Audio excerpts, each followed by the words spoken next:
పోయేది మీ తర్వాత కూర్చోబెట్టా ఒక్క చెయ్యెత్తి అది ఒక్క చెయ్యెత్తిదే లేస్తాను అంత. మరి మనం రెండు చేతులు ఎత్తితే ఎవరు మాట్లాడతలేరు కదా. ఇట్లా ఇట్లా అడిగిన చేతులు ఇట్లా గనక లేపితే చాలు ఆయన రిసీవ్ చేశారు. ఇట్లా చేతులు ఎత్తడం వల్ల అర్థం ఏంటి చెప్పండి. అది 142 10లో అదే 142లో.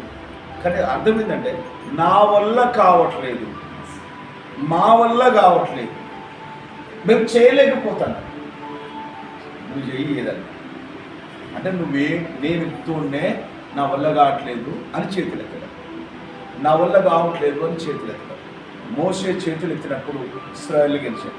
చేతుల గురించి దింపగానే వాళ్ళు ఓడిపోతారు. అరే ఇది చూసింది అక్కడ గెలవడానికి కారణం ఏంటంటే మోసే ఇంటికి పెద్దోడు చేతులే పట్టండి. ఉరికొచ్చి కాలేబు నూను అనే ఇద్దరు వచ్చిండ్రు. ఇటొకరు అటుకులు వచ్చి రౌతులు వేసుకుని ఇటొకటి మోసేను రౌతులో ఒక రౌతు వేసి దాని మీద కూర్చోబెట్టిండు. లేకుంటే మోసే మోకరించిండు తెలియదు.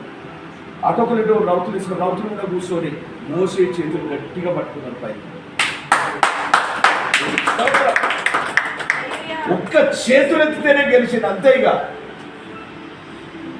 మనం ఎత్తాం, మనకున్న ఓవర్ నాలెడ్జ్ ఉంది కదా, ఓవర్ నాలెడ్జ్, పులిసిన నాలెడ్జ్, మన పాత తెలివి పులిసింది, అది పనికిరాంది, అది దానివల్ల ట్రై చేస్తున్నాం, దానివల్ల ఇదేవో కలపాలని చూస్తున్నాం, అంత చెడిపోతాను.